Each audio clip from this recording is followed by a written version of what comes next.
اسلام میں کسی نقطہ نظر کے بارے میں آپ کے تردد پیدا ہوتا ہے، کوئی اشکال پیدا ہوتا ہے، ابہام پیدا ہوتا ہے، کوئی مشکل پیدا ہوتی ہے، کوئی شک پیدا ہوتا ہے، اس پر غور و فکر کرنا یہ حرام ہے، یہ کہاں لکھا ہوا ہے اسلام میں؟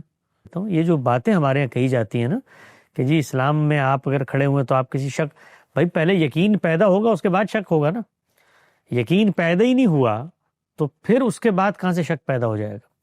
قرآن مجید جو بات کہتا ہے وہ یہ کہ یہ خدا کی کتاب ہے، اس کی خدا کی کتاب ہونے میں کوئی شک نہیں ہے، اس کے دلائل ہیں، تمہیں کوئی شک ہے تو آؤ گفتگو کر لو، دلائل سے میں ثابت کر دوں گا، تمہارے پاس کوئی چیز ہے اثرات من العلم ہے، لے آؤ ہم سے مکالمہ کرو، ہم بتا دیں گے یہ خدا کی استدلال ہے، اس کی بنیاد پر یہ خدا کی کتاب ہے۔ تو شک تو بنیاد ہے ایمان کی، آپ کے ہاں شک نہیں پیدا ہوگا تو یقین کیسے آئے گا؟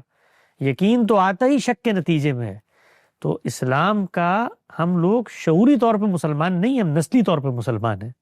شعوری مسلمان بننے کے لیے پہلا مرحلہ شک اور تشکیک کا ہوتا ہے، سوال کا ہوتا ہے، اس سے استدلال واضح ہوتا ہے، اس کے بعد جا کر آپ کو علم ملتا ہے اور علم یقین میں ڈھل جاتا ہے۔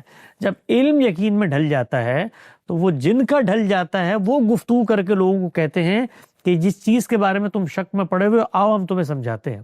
تو اسلام میں کسی نقطہ نظر کے بارے میں سوال اٹھانا، کو شک اور شبے کا اظہار کرنا، علمی استدلال کا مطالبہ کرنا یہ کہیں ممنوع نہیں ہے۔ تو آپ اسلام کا بالکل ویسی مطالعہ کریں جیسے آپ ہندوازم کا کریں یا مسیحیت کا کریں، استدلال پریویل کرے گا، اسلام بھی استدلال دے گا، باقی مذاہب کو بھی استدلال دینا۔ اور باقی مذاہب ہیں کون سے؟ دنیا میں یہی دو مذاہب ہیں، ایک الہامی مذاہب، ایک غیر الہامی مذاہب۔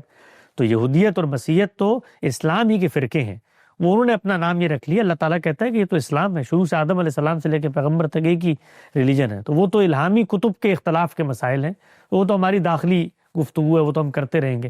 باہر جائیں تو یہ جو ہمارے انسانوں کے مین میڈ ریلیجنز ہیں، ہندوازم ہے، بدھزم ہے، تصوف ہے، اس کے اوپر آپ گفتگو کریں، اس میں اتنے کوئی مذاہب ہے ہی نہیں جو تو تردد ہونا چاہیے۔